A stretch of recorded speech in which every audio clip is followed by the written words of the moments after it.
Let's bring in someone who made his living knocking people out and then turned a very successful profit selling hamburgers. We're delighted to be joined by former heavyweight champion George Foreman. George, thanks for being with us. This is the heavyweight fight everybody wants to see, right? Two big guys that are set and ready, and one of them's going to probably leave having this fight ended with him on the canvas. I don't know about that, but it's going to be a good fight. I look to see 12 rounds. And really a controversial decision because this guy, Tyson Fury, he's been in there with a big punch in Klitschko, and he knows how to keep his distance.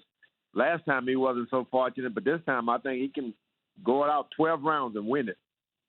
George, we've been talking so much about the importance of the heavyweight division and how much it means to have these guys in a fight of this magnitude. You're a former heavyweight champion. You were a part of a lot of these fights. Why do you think the heavyweight division has always felt special?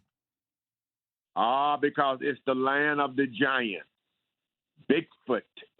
No one is looking for little feet. They're looking for Bigfoot.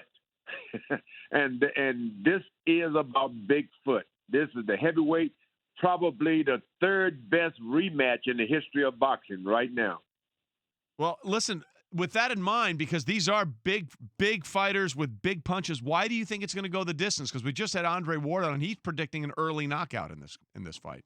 Well, and that's a good prediction, too. But this guy, Tyson Fury, he is a giant. But in his mind, he's 155 pounds. He moves. He dances. He even thinks small as a man. And he doesn't mind getting in there with the giants, he called them, and move away from their punches. He's not interested in a first round knockout, second round knockout. That's not his interest. George Foreman with us on the Shell Pennzoil Performance Line. George, what's it like to be inside the ring for one of these? All of us are going to sit here and watch. You've actually lived it. What's it like when you step into the ring for a fight of this magnitude?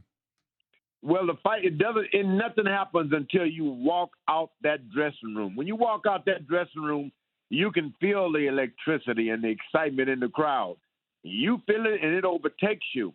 You almost feel like someone should push you into that ring, because if you don't run, you may not even go up there. It's a scary moment, but it doesn't happen until you walk out of the door of that dressing room. It overtakes you then.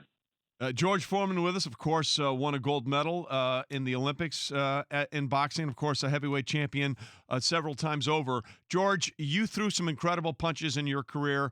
The Michael Moore knockout late in your career was amazing. What you did to Joe Frazier at that time was amazing. Is there one punch or one knockout you remember more than anything else in your career? Probably. I was trying to beat a guy up, and he knew I was trying to get him. And I missed him by an inch, and he felt the power, and he fell on the floor. And he acted like he was knocked out. And I'll never forget the punch that was never landed. I asked him, I was so angry with him. He said, "Man, you wanted to kill me." I said, "That's why you didn't." He said, "That's why I didn't get up." And I'll never forget that one more than all other punches I landed or missed. Landing a miss is something that only George Foreman can do. The rest of us can dream of it. A knockout with a whiff is a pretty good way to go. That's incredible. George, one of the other interesting lead-ups to this fight has been Tyson Fury talking about sacrificing certain things and how he's really gone all in on this one after last fight, coming off the hiatus. I'm curious, for you, leading up to a fight, did you ever play mental games like that with yourself where you're sacrificing or you're withholding something to try and make yourself focus on the ultimate prize?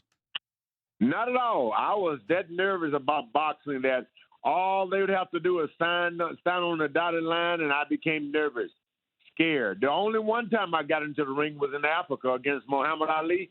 It was like, oh, this is a game. I was not afraid. I had no butterflies, and I lost. So actually, from that point on, I tried to manufacture fear, and I didn't have much trouble doing it. Well, who do you think is going to manufacture more fear in this fight? Who do you like? I like it naturally. Tyson Fury is afraid because that Deontay Wilder hits. They say he's probably one of the hardest punches of all times, and I believe that he can truly hit. If that's not enough to frighten you, nothing can. I mean, what more can happen to a guy head than Deontay Wilder pounding on it one or two times?